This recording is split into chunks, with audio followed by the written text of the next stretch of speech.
Don't worry about John. 1, 2, 1, 2. Coming off the top, y'all know how we do. Listen, I'ma drop a freestyle you can cherish. I'ma send a shout out to the host named Eric. Yo, he's never on some average shit. You know Eric, he stays loud and passionate. I'm about to break it down for y'all with a clever song. Yo, shout the host named Thomas, cause he's never wrong. Yo, shout to John, you know that he's smart and quiet, unlike my freestyles, which cause a riot. I'm about to do it like this, cause the people love me. Shouts out to PHP the Ugly. It's called ugly cause it's not professional, but I'm about to come through and bless it with style. So let's do it when I'm spitting, I perfume the room. Yo, the segment of the show is called Doom and Gloom. That came from Thomas. Yeah, can nobody go beyond this? I get the mic and then I'm about to keep it like a promise. Yeah, and y'all know we fill them up with anguish. We talking about the PHP, the programming language. About to break it down, no exaggeration. What do y'all do for a living? Web applications. Okay, I can dig it. My words spray tight. They getting together on the Thursday nights. Yeah, when it comes to rhyming, you can call me the new dude. I spew true lyrics while y'all broadcast on YouTube. So let's get it. You know my lyrics are major. All up in the comments, they got plenty of haters, but they doing what they doing. Keep it ugly. We ending every show with the saying it's lovely. Let's go. Hey, shout out to y'all. Peace to the whole squad, man. Hope your channel is doing real well on YouTube. Hope you guys are having fun. And it was an honor and blessing to do this little custom freestyle for y'all. Hope you enjoy. Stay up. Yeah. Come on. Hey.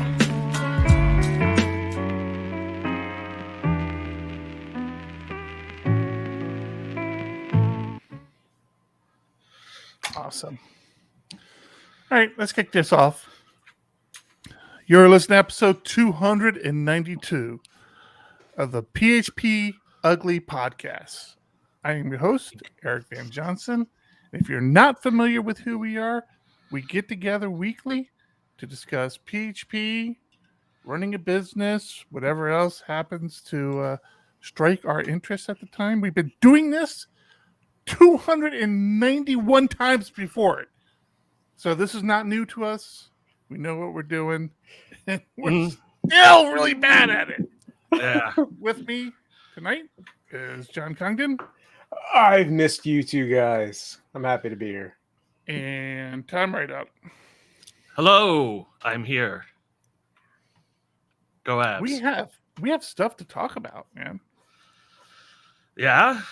Yeah, I think so. Let's start. John, you said you miss us. Where have you been? I haven't noticed your absence.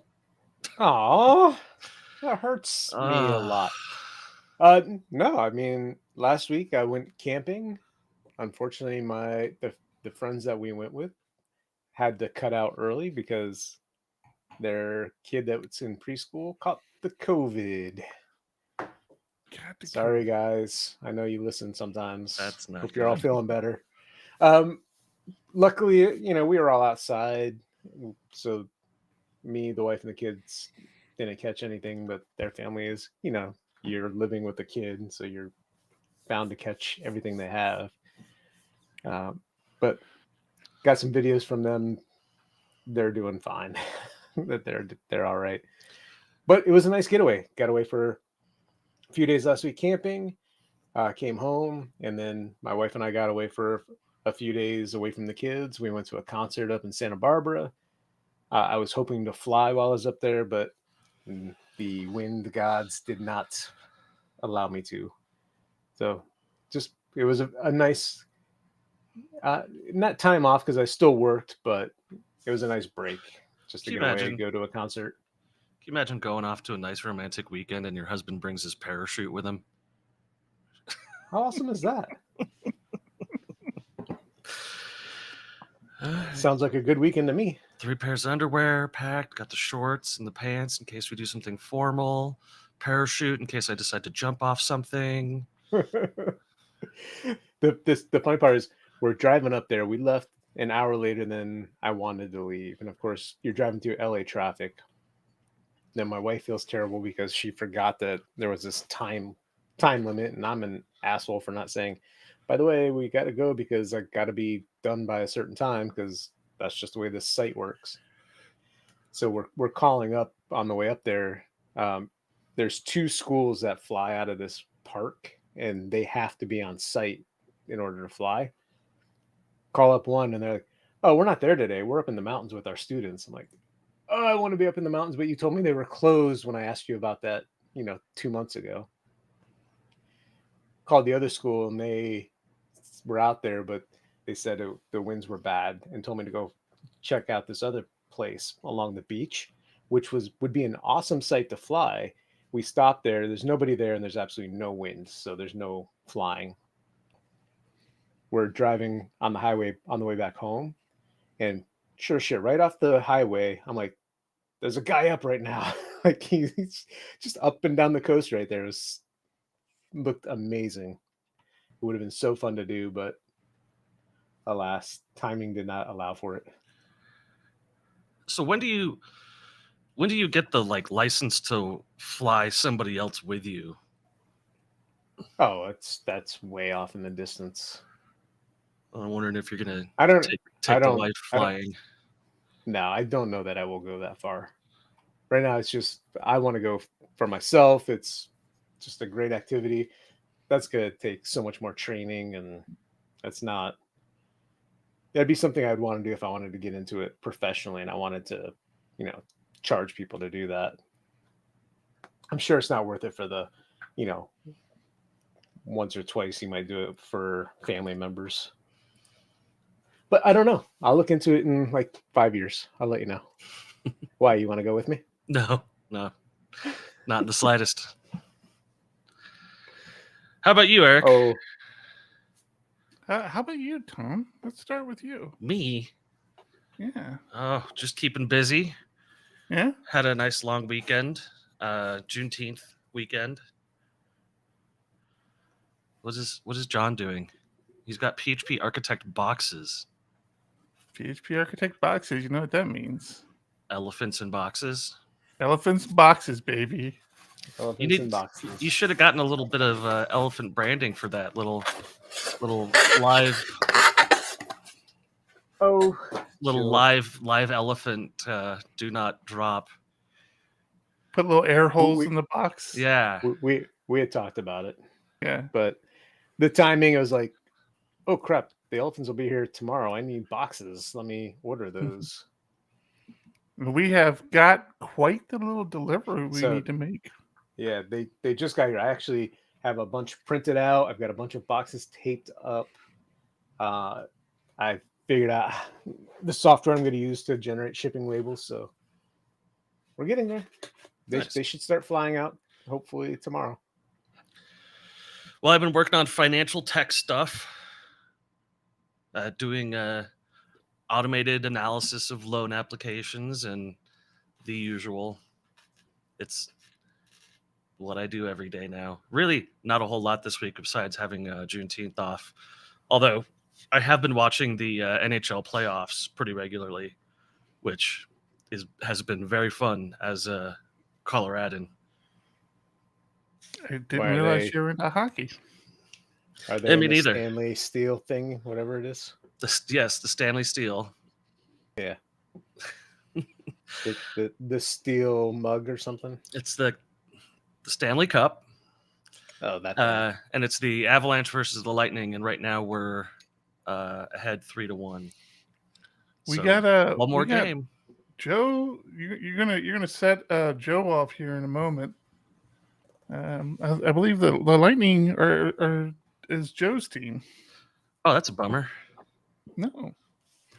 Yeah, they're There you go, Ramsey. It must be Joe's team because Ramsey's pulling for the Avalanche. So. Yeah, game 2, Avalanche shut out the Lightning 7-0. It was. Oh wait, you said the Lightning? Brutal. Wait a minute, Yeah, that's not right. Who are the Lightning? Tampa Bay. That's not Joe's team. I'm sorry. Yeah.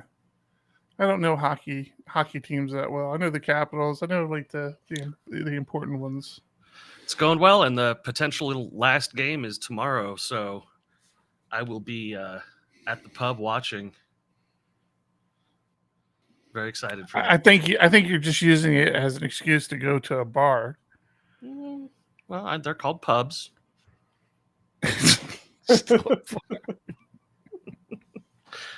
He's like, He's like, wait, there's hockey on in there? A good excuse. I mean, that is how it started. I was just drinking a beer, and then someone was like, "Yeah, we're going to the finals," and I was like, "What?" So, 100%, All right, 100% I'm a fan. bandwagoner. Yeah, I'm 100% on the bandwagon. I don't pretend at all, unlike some people with the Padres. Hey, it's fine, man. Whatever makes you excited. Not everybody needs to be lifelong fans. I've tried to get into hockey several times. I like it when I go. I even ordered the NHL hockey pack on my television, thinking that this year I'm going to watch more hockey, and I don't know, it's about as exciting to watch as soccer. Well, I really hadn't watched it since the 90s when everything was on low resolution screens and you couldn't even like see the puck. The puck was just one of the fast. Yeah, it was just a blur across the screen, and then Fox came out and they're like, "Yeah, we have a thing where we're animating the puck in real time. It's going to be a red dot on the screen." And the purists were like, hated it, and the people who had never watched hockey before watched for like one game and didn't care. So that was my experience with hockey back then. Now you can actually see what's happening. It's much better to watch. I mean, as things go. So just enjoying that. How far has this show sunk where Tom is talking sports? I mean, really, I'm covering more of the evolution of TV technology than sports. It's just sports is what's on the TV. Fair enough. Well, I have been doing a lot of coding. You have. So I've banged the drum and championed the concept of event sourcing for a very long time, and that was a mistake. It's a stupid workflow. Nobody should use it. It's horrible. It's a horrible workflow. I take it all back. No, it's been going well. John and I have been doing some pair programming. It's kind of funny because we gotta work through things, and I find myself back where I was like a week ago. That just recently happened where I'm not blaming anybody because it's a learning experience, and I've appreciated this whole journey. But when I went through phases of this event sourcing where I'm like, okay, I'm event sourcing everything. Like everything's gonna be event sourced. And then I had a point where I'm like, okay, this doesn't make sense anymore. I'm not going to event source everything. I'm just going to event source these particular parts. And then I went and created all these models for other aspects of the application. And, and I say something to John about it. John's like, no, that's wrong. Don't do it that way. That's very wrong. I'm like, shit. Okay, fine.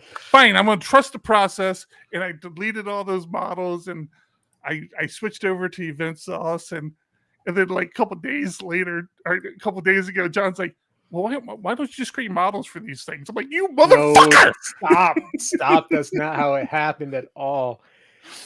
I'm getting ready to go. I'm getting ready to leave for my trip, and Eric's like, I'm just doing it. I'm going back to CRUD. Fuck this. I'm doing it with models and everything. I'm like, no. So we jumped on and talk it through, and he gets started, and then what was it? It was just last night, wasn't it? Or the night before we get back on. And I agree. Not everything has to go through event sourcing, and how you event source it's an art. There's no like one true way to do it. So we settled on event sourcing the majority of it, and not event sourcing just a very small part of it. So I hope you don't have 20 models again.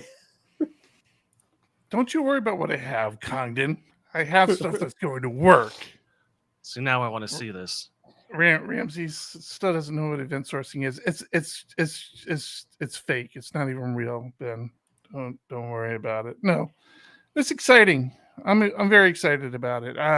There's definitely some aspects of it. Like I'm still kind of okay, I really want to get these pieces working together, like especially now that I have models and event source aspects How of many it. models do you have? I hope you don't have John, many we're not going to models. get into this right now, okay? You need to trust me. All right. Sounds like he's got too many. What are you talking about? I'm just trying to talk about my week, and all I do is get criticized. I swear to God. But Have less models. but Then. I'm very excited to see how all this stuff kind of starts to tie together. It's going to be fun.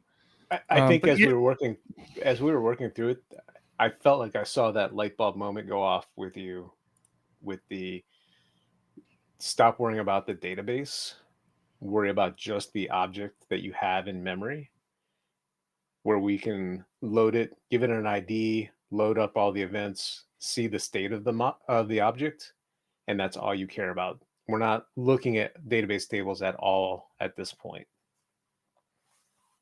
yeah, I don't know what you saw. It wasn't a light bulb. I thought I saw that light bulb moment. No, like I said, I That's keep an important- I keep very much associating it to document stores now. Which I understand. That's probably smart. That we should probably go that route. Yeah. Well, but I'm not suggesting we go that route. I'm just saying in my head, it just makes so much. I that was the struggle I had with document stores as well. Is the data didn't seem structured. I didn't understand how to break the data down once the document was created. But it's kind of that way with event sourcing, right? It's like the object doesn't initially make sense, right? I have this object now, but I don't need the object. I need the information in the object. But it was all there. I showed you it was all there. That's the important part.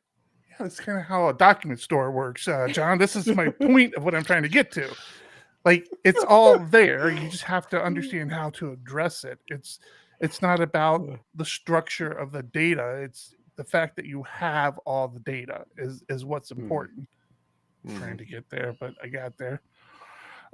So it's been exciting. And like I said, the idea of building on top of it with the models seems to be making more and more sense to me as well. So I'm excited about that. It is really weird because I spent way too much time on this one event sourcing piece. And I kind of went through a couple of solutions. I forgot what I started with, ended up on Event Sauce, where I've tried building things up. I'm like, no, this isn't coming together. I don't understand this piece of it. And so I try another package or another solution. There's others out there like Proof I didn't really get into. So Event Sauce seems to be sticking a little bit, mainly because it's what John's familiar with, and so he was able to kind of say, okay, this is how we do it. This is how I've seen it work in the code bases I've worked on. So that's helped out a lot. But all the models I kicked out today, like all the normal CRUD stuff I did today, felt really good. Like I really needed to make some progress. And it just felt good to do like the traditional kind of CRUD piece of things, and get some things kind of built. All right, it's exciting. I'm scared. Glad you have confidence in me, John. It's always good to hear. It's We'll not see. a lack of confidence. It's that learning curve that you're talking about. You've tried. So you started out having a lot of trouble. We talked about it, and then you like, okay, I see it. And then you did exactly what I did when I first got into it. You're like, all right, now I'm gonna make all of these aggregates. And then once we stepped back and we talked about it, and that's a huge part of it, is like sitting back and talking it through versus just coding it. And then we got rid of like half of the aggregates, and we're like, no, there should really only be one, maybe two aggregates, not 5 or 6. So it's that learning process. It's going through it, trying a few different things, and then figuring out what's going to stick for this specific project. Yeah, that's what he's saying, is that he tried the learning process and got a headache, so he started playing with the blocks with letters on them. It doesn't help. There's just not a lot of great material out there. I mean, just there's a lot of these, conference talks of here's event sourcing in 30 minutes sort of conversations, but there's just too many questions out there, and it was a lot. I mean, it was there were things. So one of the concepts that John introduced me to that I had heard of in the past, but I never found a use case for was the value objects. John's like, oh, we should use value objects here. I'm like, okay, all right, I kind of heard those words before. I don't think I've ever used a value object, but I mean, how hard could it be? And looked it up, and that was another little rabbit hole I ran down for probably a little longer than I should have. But that's an I like the concept of value objects, but again, it could very easily or very quickly become one of those things that I overuse. I like making value objects for every piece of data that's going to be coming into my system. Maybe overkill. So I'm trying to figure out, what that balance is for me when I'm using it, when I'm not. When you get into testing, they are invaluable, pun intended. It becomes an awesome piece for that. Using a value object, passing that into another object, that the data you're getting in is valid. It's a proper thing. If you just take in a string or you just take in an integer, now whatever you're passing that into becomes responsible for making sure that it's valid. So it breaks that single responsibility. It's got to do the work on that data and check for validity versus saying, hey, I've got this amount of money, or I've got this ID called a client ID. Valid ranges are 0 to whatever, or if you have access to the database, it's a valid client ID at that point. So now you have something that identifies this is valid. You're not checking it all over the place. If you start passing that integer into 20 different classes, now all 20 of those classes have to say, hey, is this greater than 0, less than 1,000, or whatever your valid range is? You're duplicating all of that checking, which we don't want to do. Yeah, I'm looking at value objects for Laravel. There's some interesting stuff out there. Well, I didn't for Laravel. Didn't think there was anything for Laravel. I mean, what would there be? Well, there's examples on how to create value objects out of Laravel models. So you take a Laravel model and you introduce setters and getters, or accessors and mutators, to make sure that it's value appropriate. Oh, interesting. I should look at that, I guess. You can throw validation errors from anywhere. So you don't have to use the Laravel validation stuff to throw a validation error. So you could theoretically have all your validation pulled from the value object or from the model as a value object. Interesting stuff. I'll have to look into that. That sounds interesting. The single, so that's a big thing with well, no, I guess it's not a big thing necessarily with event sourcing, but that's one of the concepts you find a lot with the articles around event sourcing and DDD is the whole solid principle and single responsibility and stuff. And I started using the invocable controllers with Laravel, so you can, I'm sure you can do it without Laravel, but when you make a new controller, you pass it the invocable flag, and it'll set it up so that it basically is like a single responsibility. So instead of having like one controller that had all your let's say your RESTful stuff in there, you create these single responsibility controllers for each thing, create, update, delete, and stuff. So I've been kind of leaning that way because I'm liking that concept of just this single purpose controller.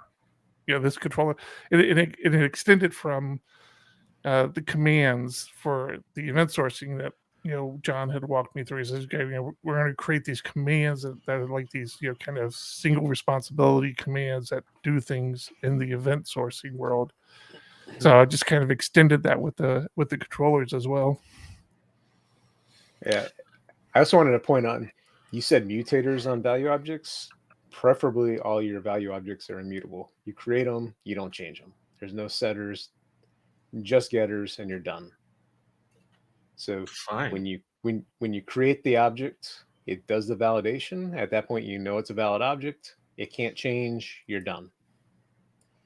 If you can change it, that's not great. My two cents. It's funny that you mentioned the invocable stuff because Laravel just got invocable validation classes. That's one of the big things for 9.18, which released this week. Oh, really? Oh, I haven't even caught up with that. Yeah, there's some interesting Laravel stuff this week. Well, before you get to 9, are you on 9 yet, Tom? I can't hear John. Is he saying something rude? I think he's saying something rude. Calling you out, man. No, I'm not. I'm not on 9 yet. Okay. Happy, John? Are you happy? It's just been on hold. There's been no work on it this week. It's just no longer a priority. But I'd like to be. I'd like to get fully upgraded, going, everything working. It'd be nice. I mean, to be fair, validation classes. I'm not on PHP 8.1 yet, and I want to be. We're close, but I'll call myself out. I'm not trying to be a dick to you.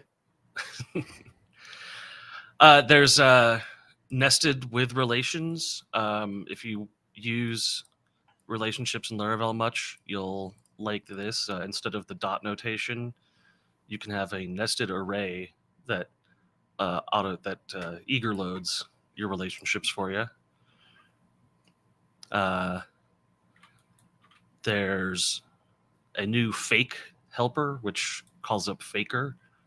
I have no idea why that's necessary, because you could just call the faker singleton as a facade. It's just more stuff. There is a nice one, though, that you can set the database to make a callback call after it's been running for a certain number of seconds. Wait, so, what? So if a query is running for a certain number of seconds, then Laravel will call this closure or callback. Cumulative query duration limit callback is what it's called. So that'll let you log slow stuff. That's important. So you kind of blew over this invocable validation class, though. This looks very cool, but I'm not sure I follow how you implement it. So you create this invocable validation class, and then you just add this in your validation check? Yeah. As the invocable? Yeah. That is too clean, man. Yeah, it's nice and clean. It's not clean. Not particularly complicated because it's just using a trait that passes the call command to the invoke. But so all those kind of things you had to do to create like custom validation checks, which wasn't super difficult in Laravel, but it was extra work, just became a whole lot easier, right? You create a folder called custom validations, and then put a bunch of invocable classes in there of those custom validations, and you're off and running. Wow. That's a big one to me. That's a really big one. I like this a lot. Yeah, it's pretty nice. I don't understand. So, do you understand the invocable validation rules can push messages to nested attributes? Let me pull it up. So, I'm sorry. I don't mean to put you on the spot. I saw it in the same article down a little bit, and I'm looking at it, and I'm not sure I understand. Yeah, so you can have a variety of rules for your validation. One of them being like the example that's given here is a user. So Oh, I see what you're saying by saying validate that this is a user is that it has to be an object, a JSON object or an array, and it has to contain the name key in that array. And if the name key is not present, then when you push the failure message, it attaches it to the correct place on the validation. Instead of just at the user is not valid, it says user name is not valid. I see. So I mean, yeah, technically you can throw a bunch of validation into one invocable, like, I don't know. I can't come up with a good example. I guess the user one is the best one, but like Yeah, it doesn't have to be as simple as, hey, is this a unique string, right? It can be right. I see. You could have something like a movie review where you have to have a comment, a rating, and your email address as an object, and one rule can handle all of that validation. Man, I like this a lot. Wow, I'm gonna have to do a composer upgrade on my project. I think, man, this is cool. Yeah, are you running 9?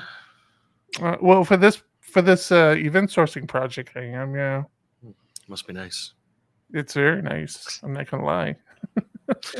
You know what else is nice? Stuff. It's easy to be on most current. You know what else is nice?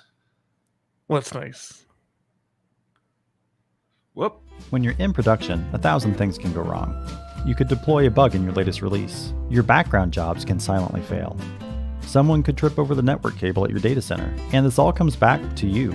You need to know when bad things happen and be able to respond to them quickly. That's why we built Honeybadger. It's easy to install Honeybadger in your back-end applications and front-end JavaScript. It only takes a few minutes of configuration and you'll have monitoring done. That's because we hook into popular web frameworks, job systems, and the browser, so that when any of them crash, we can automatically let you know.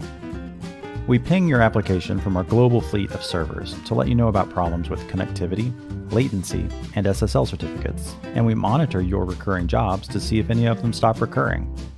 When there's a problem, we alert your team using the tools you already use. We can create issues in GitHub, Jira, and other issue trackers, and send notifications via Slack, PagerDuty, or other channels. When you click through, you'll be taken to detailed information on the error. You'll see things like request parameters, headers, user information, and the backtrace. Click on any line of the backtrace to view it in GitHub, Bitbucket, or your local editor. When you fix a problem, just mark it resolved and follow up with the affected user. That's Honeybadger. We're the monitoring tool for web developers who'd rather be, well, developing.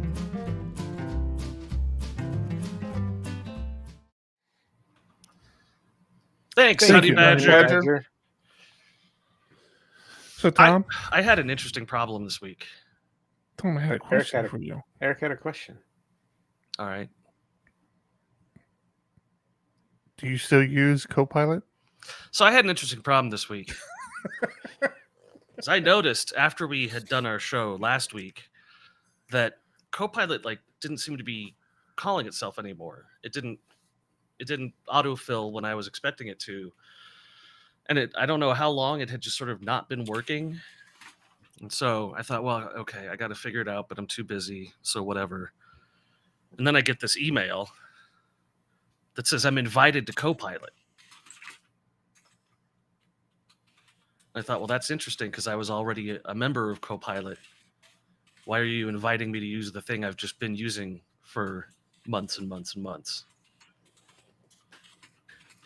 And lo and behold, CoPilot is launched. It's fully launched. It's a real actual product that GitHub has made and is selling for $10 a month. What? $10 a month or $100 a year. So, answer your question, yes, I am still using CoPilot. You are? All right. Are you Oh, yeah. really? Oh yeah, Cool. yeah. My company reached out to me today and said, "Hey, here's how you get CoPilot added to your GitHub account," and signed me up for it. There were the amount of pain it caused me was way more than the amount it did for me. I don't understand that. There were a couple things where I was like, "Oh, this is cool," but just trying to open a friggin' array, it was trying to fill stuff in where I would hit array, like open an array and hit enter because I wanted a new line, and then all of a sudden I got stuff there. I'm like, no, I don't want that. Get out of there. I just wanted an array. I wanted to start an array. You hit enter and it does that? Yeah. I had to hit tab. If I wanted to use the suggestion, I would hit tab. Then maybe it's JetBrains. I don't know. I think Sure you've got seems like it. it was a I, finger I will. line. I will say when I was using CoPilot in Vim, it was a little easier because if I didn't want the suggestion, I would hit escape, and then my other normal suggestions would come. But I think there's something with PHP Storm and the fact that I'm using Idea Vim and PHP Storm that doesn't work. Like if I hit escape in PHP Storm, sure, the CoPilot suggestion goes away, but I'm also now out of insert mode. And the moment I go back in insert mode, CoPilot takes over again. It's like, no, I didn't want you. That's why I hit escape the first time. But yeah, I think I'm going to pay for it. I mean, I'm even just doing simple things like, again, we were talking about validation, and I wrote a bunch of validation today, and CoPilot's just chugging along like it's Oh yeah. like 9 out of 10 of the validation rules that I needed, CoPilot would figure it out for me. Yeah, I haven't So- typed the word first name or last name in a very long time. I just typed first. You type first and it autofills and sets the rules for it should be a string and shouldn't include certain characters and has to... even that's the other thing it's really shined for me is writing migrations. You start once it starts to figure out you want an address, it'll figure out, okay, street, city, postal code, boom, boom, boom. It'll just go through and do everything. So will it save me 4 or 5 hours of work a year? Yeah, probably. I'm fine with that. Yeah, and at $10 a month, that's not bad at all. I mean, sometimes it just kickstarts my brain a little bit where I'm thinking about what I'm trying to do, and it just jumps in and sort of says, "Hey, try this. This might work." Yeah, I still haven't used it like you were always talking about using it, where you would write comments, and that's exactly what you're saying. Like I could I see don't do that getting that much.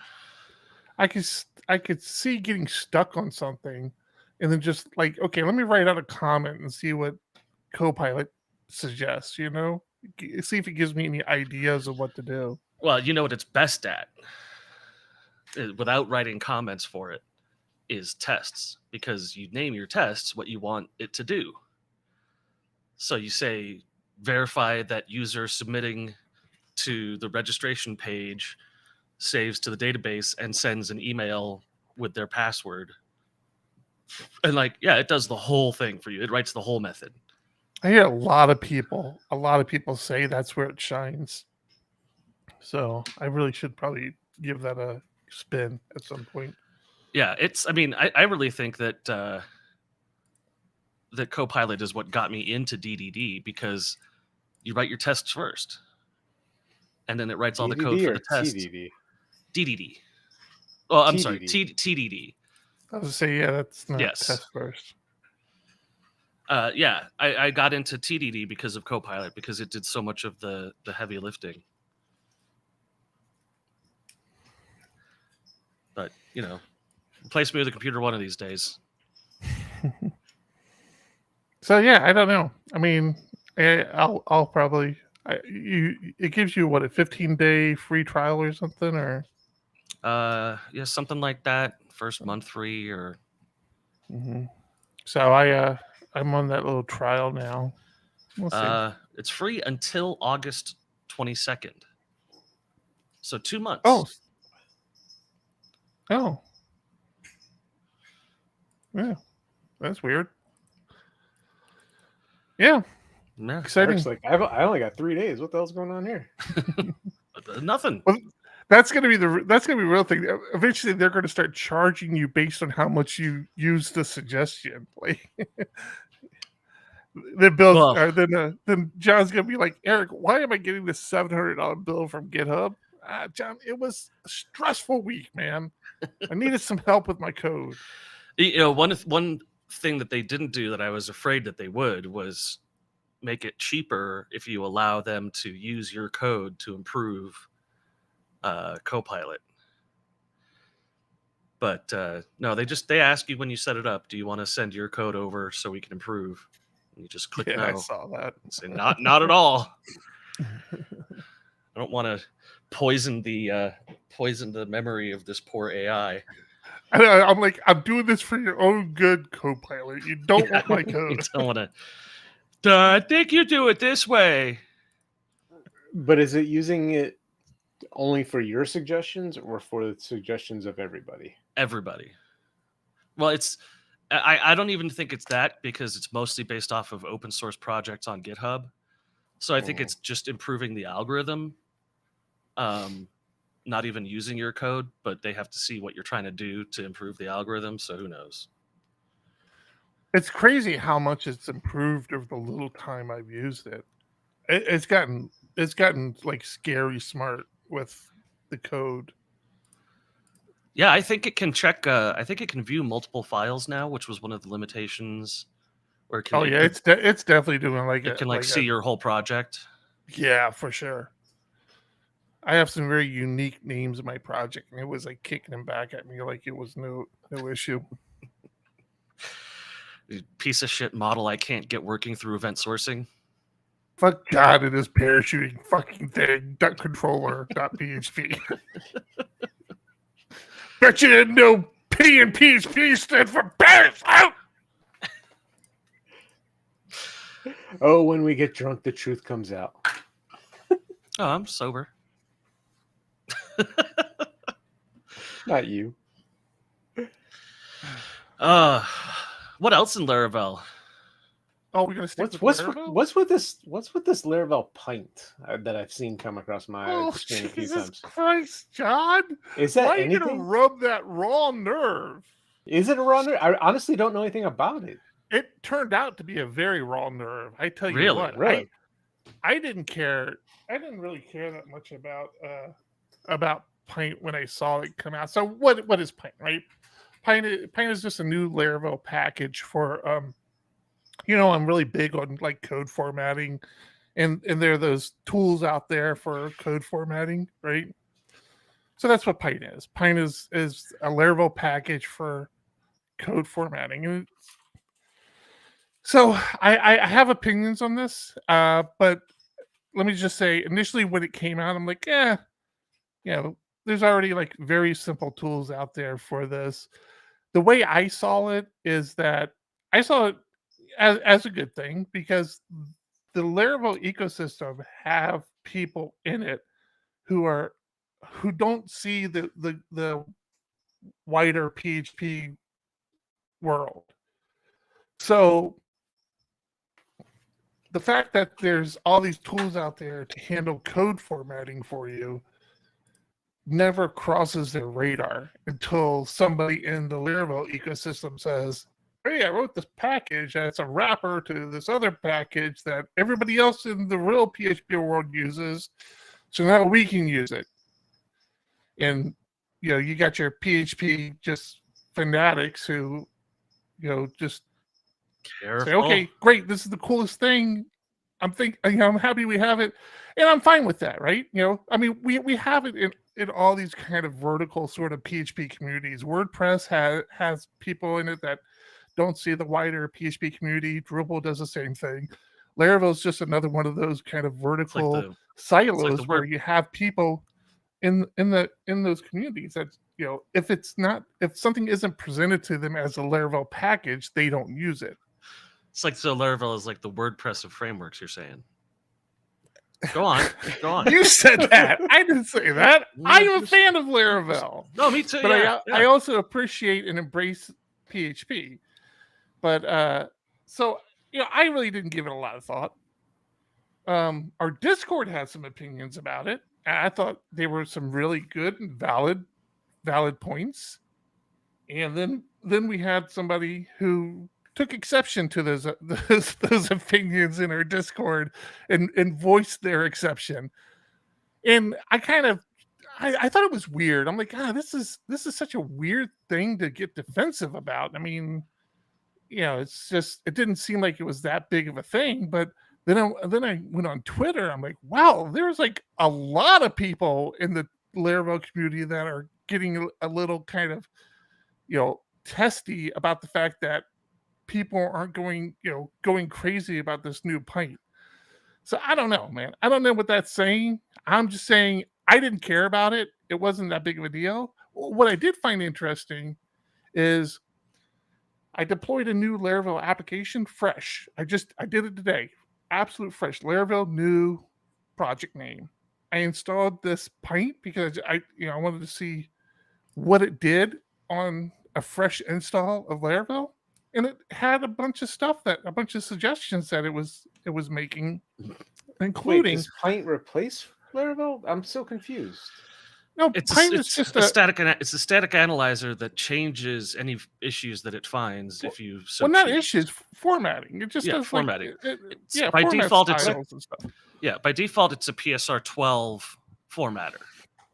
Right. But what's the whole zero dependency? I assumed it was like a micro framework that you were, instead of installing Laravel, it was a Pint. It was like micro Laravel. It's just I'm not really sure what the zero dependency thing is. It actually has a dependency on PHP CS. So I don't know. I think their point was that's abstracted away from the end user. The end user doesn't have to worry about that, but whatever. So if it says it's PHP CS fixer, okay. Why not just include that? I think Joe Ferguson actually put in a one-line alias that you could put in your system that does the same thing. So it just wasn't that big of a deal. And like people got testy over the fact that everybody wasn't flipping out over the fact that this new Pint was released, or that's how I interpreted it. I'm like, nobody cares. And the fact that you guys are so excited about it kind of shows your immaturity as a developer. It's like, just relax, I saw something about zero dependency on it, and I assumed, like, based on that other framework that's zero dependency, I thought it was, like, competing with that, whatever that thing was. Not at all. Yeah. Wow. I'm out of the loop on this stuff. Yeah, it's a weird... Well, it just wasn't that earth-shattering.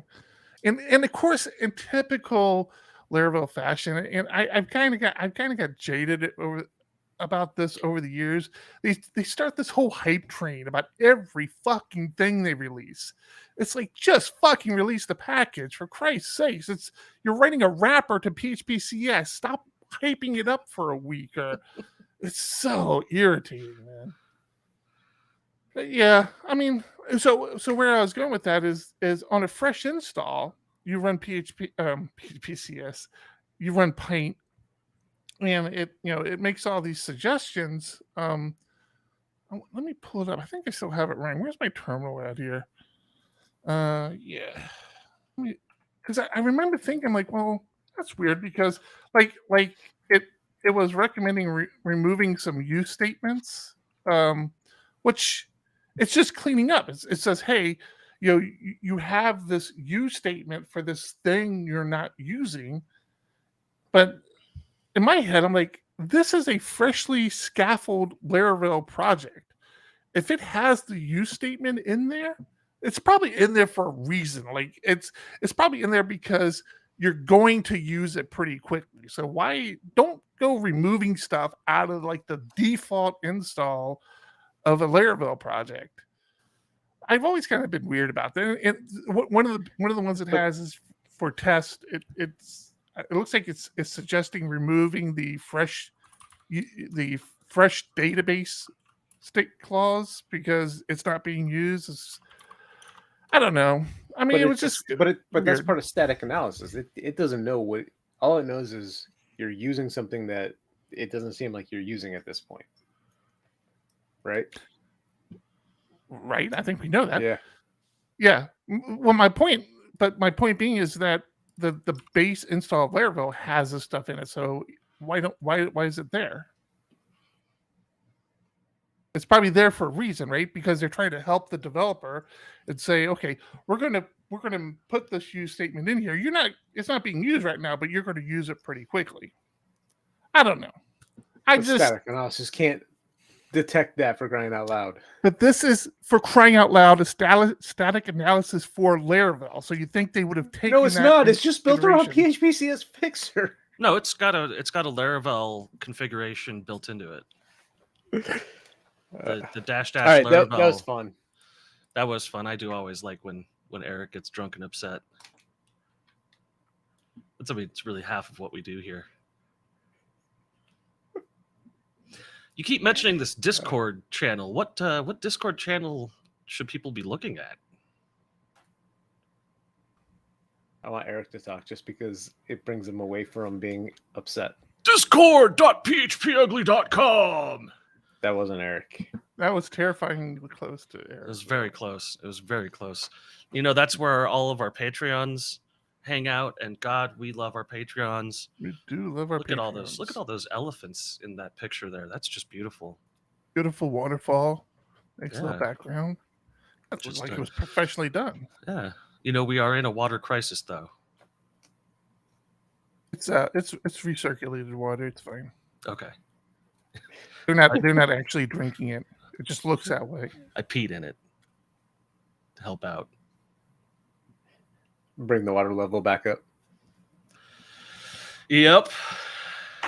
So thank you to our patrons from Patreon. Patreon.com/PHPUgly. We don't give that out enough. We really don't. I should probably put it on this screen, huh? Yeah. That would make too much sense. Okay. So Eric, you sound like you need a vacation. Why is that? All the stress just seems to be getting to you. Vacations are so expensive. How could an open source developer like yourself ever afford to go on a vacation? I don't know, Tom. How could I ever afford to go on a vacation if I were an open source developer? Which you are. Tuple.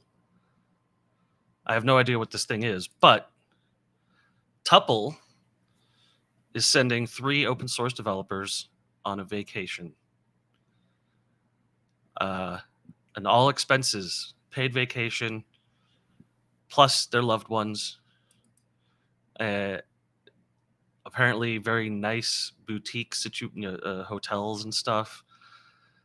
Plus $10,000 to spend. And there's voting. If you go to Tuple, tuple.app/sends you on vacation. Right. Should I tell our listeners not to click on this link? What do you? I don't know. It's not valid for fake release managers, Ben. So I'm sorry. Fake release managers. Getting saucy. No. I can't piss Ben off too much. He's one of my wingmen for the or wing panelists for PHP Roundtable, which we have a very, very exciting roundtable happening Saturday. We're hoping to live stream it. But I reached out to some of the most respected, high-level user group organizers of PHP in the globe, and we're gonna have a round table with them. Yeah, I'm not available that day. Yeah, you didn't have I to wasn't worry about invited, which is fun. Yes. Go to phproundtable.com. You'll see everybody who is planning on being there. I think we're up to like 6 people, 7 people, 8 people. I don't know. It's going to be a big one. So yeah, exciting stuff. I'm very excited about 9 the round people. table this weekend. Is it 9 people really? Look who it is. Some of those people are. Yeah, here we go. Look at that. Look at these people. Raphael? You got some good names in there. I know, right? I'm so excited. Raphael, Andreas. I'm excited. Chris Spruck. Chris, yeah. Yeah. We even got a couple people from our Discord in there. So yeah, it's gonna be exciting. Bean. Bob and Bean. Yeah. You're thinking of Ramses, the Egyptian pharaoh. He is a god in my book. Oh my god.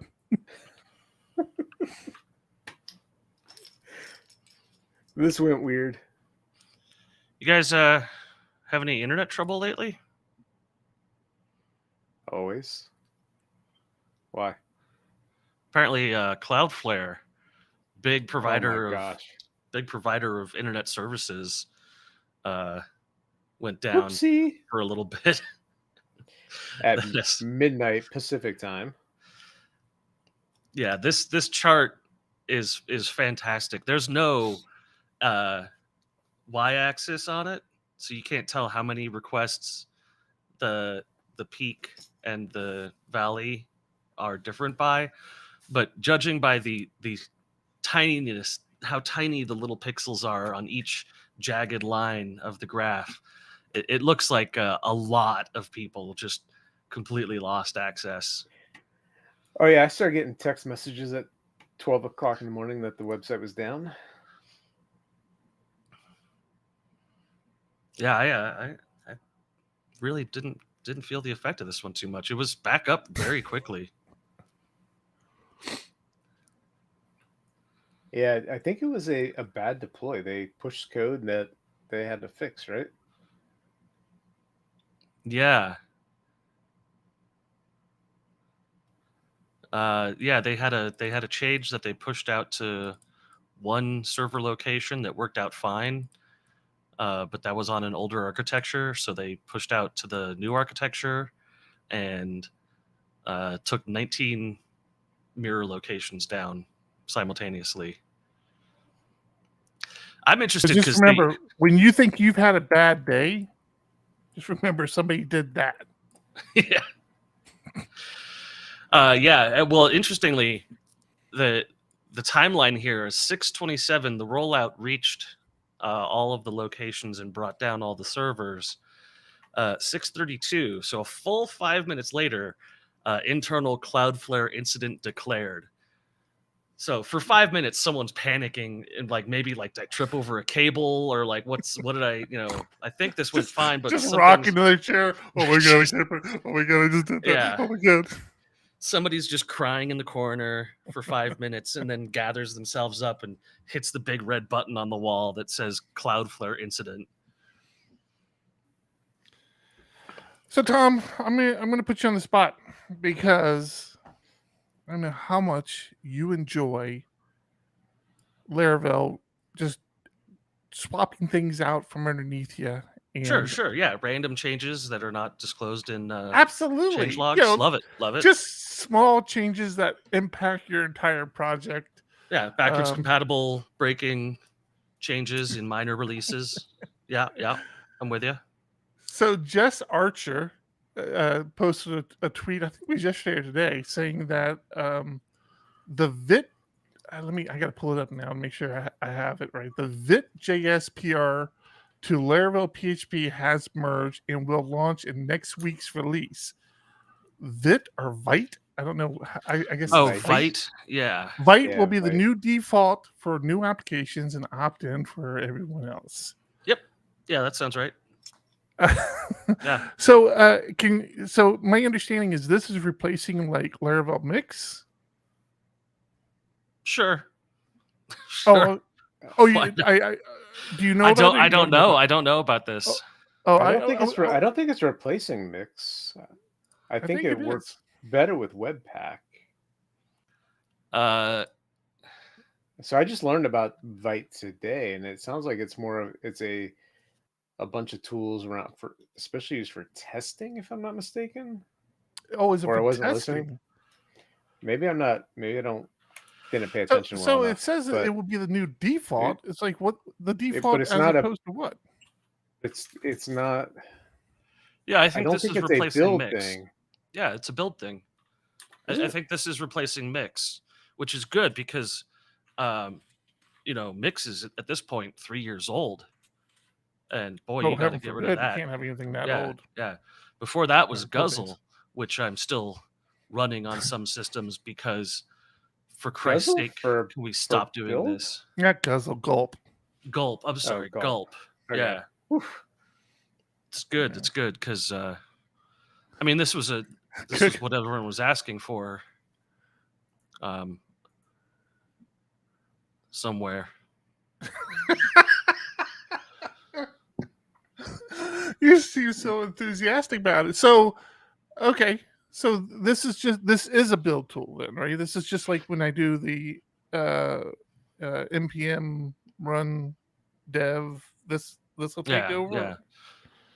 Yeah, there's a migration guide available, which is always important when creating a change in a minor release, is to have a migration guide. Well, it says optional, right? It's only for new installs, Sure, in theory. but we also have to have a dependency-less wrapper for It's only PHP optional code this fixer. release. It'll be mandatory the next one. Yeah, It won't be. no, it will. It's. I mean, I hate JavaScript. it means Laravel Mix is not going to be maintained anymore. Which is, like you said, probably fine. Who knows? I mean, wasn't that Jeffrey Wade's project? I don't know if he still does it, but I think he's I don't one know. that started Yeah, it Laravel was. Mix. It was. So FoamBurner just had a bunch of devs go to the Vue conference, and they came back raving about Vite and how awesome it's going to be, and how shitty Laravel Mix was within the FoamBurner application. What sort of examples did they give there? Yeah, I'd love to Well, understand this because it just does one thing and then stops running. It's like, Right. how bad So- can it have been? Laravel Mix had gotten so incredibly slow. Oh, I think Vite might might be responsible for the component replace. So they did a demo where they brought up a screen, and when you put it in development mode, as soon as you change a component, it updates the component on the browser, but doesn't change the state. So Well, yeah, that's what I've looked been really. missing. Well, we're not front end developers, so what the fuck do we know? But it Well, looked it's really stupid. That's why, pretty John. cool. I mean, this is a lesson though to anyone out there who wants to work on an open source project, but there's already one that exists. Go ahead and start it. Start your open source project where there's already one that exists, because someone somewhere will see it and say, hey, you know what? Fuck Laravel Mix. I'm going to use this new thing.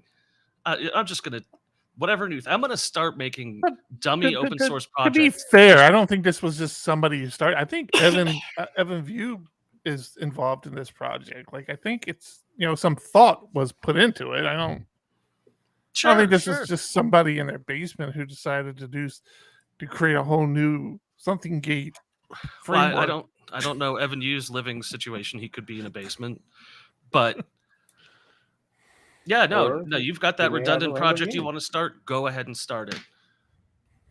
Do you think Vue is too heavy? Yes. I was going to call it Vue Lite or Vite for short, but that one apparently already taken. Livewire, where you been? Not doing front end garbage. It's been honestly a dream. I've never been happier. You work with people that know front end and the shit they're doing. That's pretty freaking cool. Yeah, it's nice. It's great. Yeah, they make it sound cool because it's job security for them, but it's not. Is all your code accessible and work with screen readers and all that BS? I know mine doesn't. Moving on. Man just loves making me look bad, doesn't he? It's just not you. I can't. One after one after another with me today. Well, that wasn't at you. That was just in general. In general. Finally. Take a deep breath. I say finally. You don't say finally. On the Laravel end. On the Laravel end of things. I got more Laravel stuff for you. Laravel dry requests. Oh, explain this to me. So this is just a wrapper that lets you unit test your request objects. Why is that always the first line of every Laravel package now? This is a wrapper. This is a wrapper. For the same reason that every Laravel package starts with Laravel dash something that already exists. I think Laravel's a wrapper for PHP, isn't it? Anyway, what? Dry requests. So when you create a request object, you normally have to do a functional test to call that request object with some mocked up data. This allows you to call a request object as if it were a standalone object and test the validation rules on it. So you can do unit test style testing instead of functional or feature testing. That's it. It's a nice little thing if you want to do unit testing on all your request objects. It'll probably speed up things and save you some time on testing. But it just dry runs your validation rules with content that you send it. Looks like it does a couple other things. You can pass it a dry run header if you do JavaScript based testing. Yeah, I mean, it's just yet another Laravel package.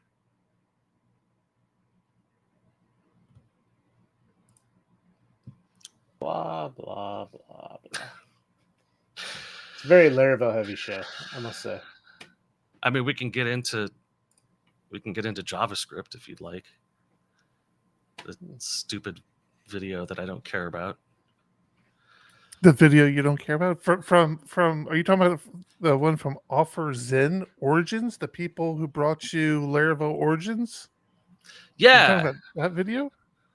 Why are you upset about that? They're showing other things. You were crabby because you thought the only reason they came into existence was to do Laravel Origins. Now they have No.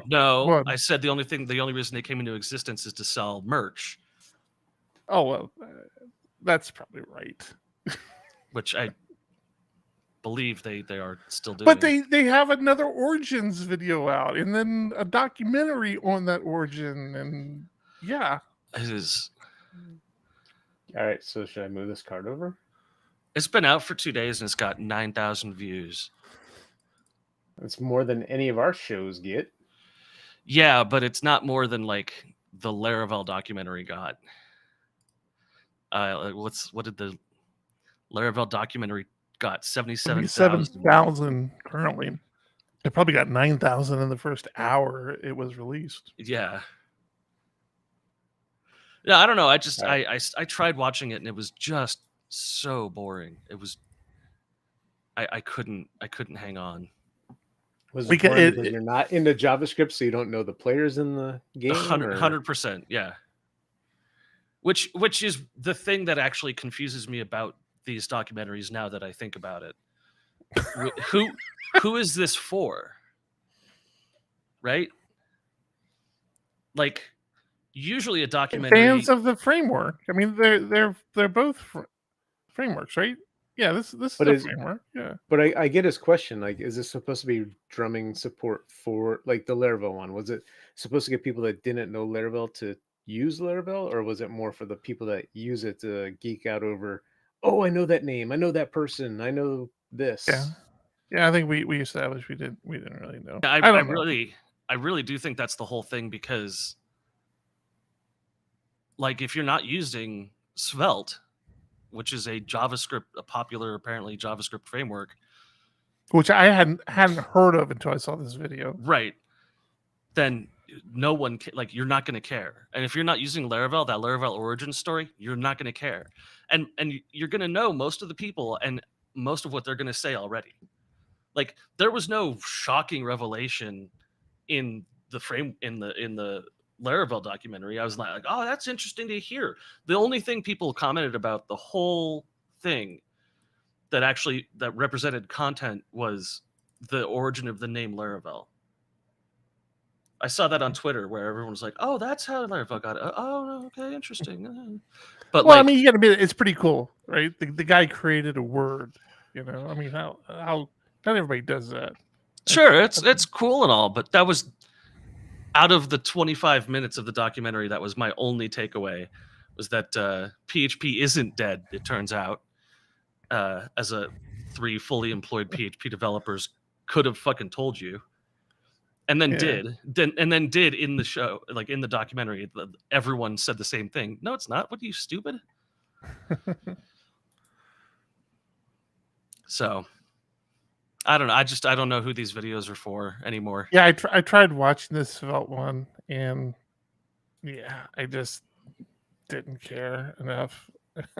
And I'm not trying to bag on Svelte. I just didn't care. And very much to your point, Tom, it's like it didn't have a whole lot of content to it, and I thought the Svelte one was actually a little better than the Laravel one, because it kind of like I felt it dove a little bit more into what set it apart, like what features about this framework set it apart, not just just they were so smart when they released this sort of conversation. It was like, oh no, this particular thing was not being done very well in all the other frameworks out there.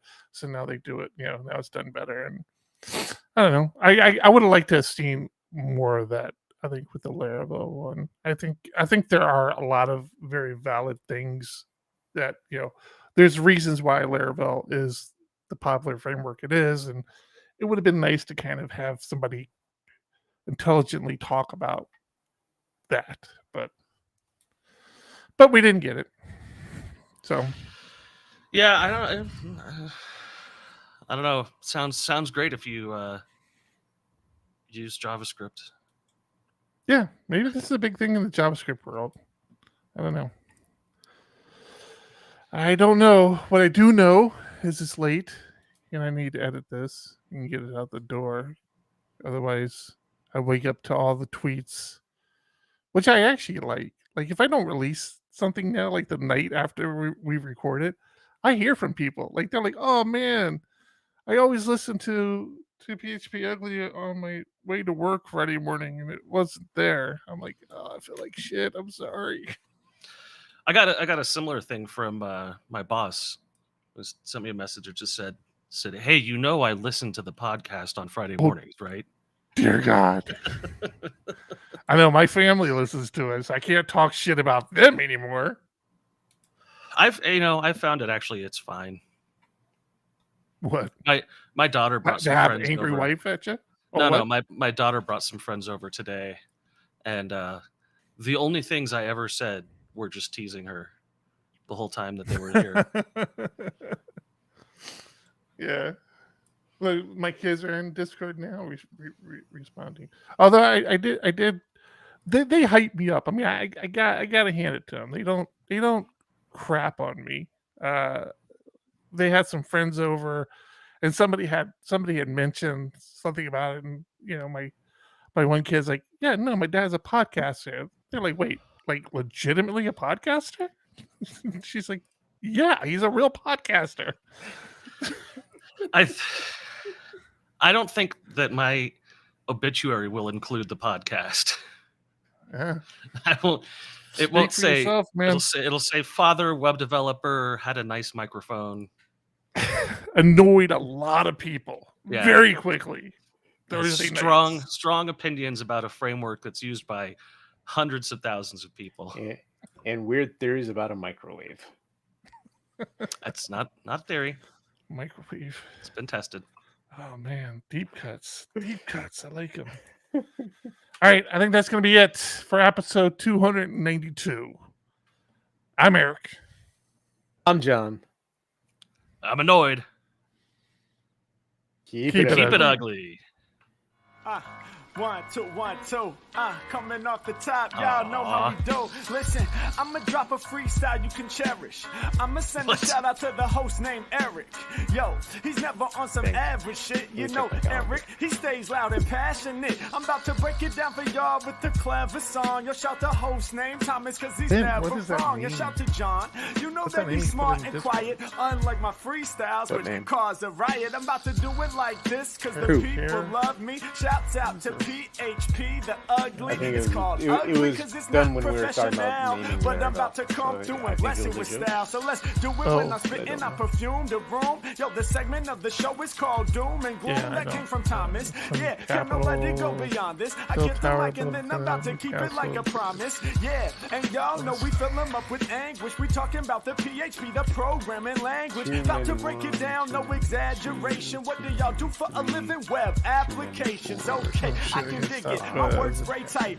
They getting together on the Thursday nights. Yeah, when it comes to rhyming, you can call me the new dude. I spew true lyrics while y'all broadcast on YouTube. So let's get it. You know my lyrics are major. All up in the comments, they got plenty of haters, but they doing what they doing. Keep it ugly. We ending every show with the saying it's lovely. Let's go.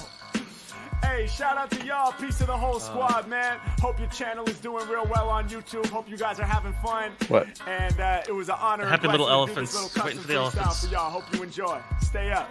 Who? Yeah. I'm waiting for the elephants. Right here. What elephants?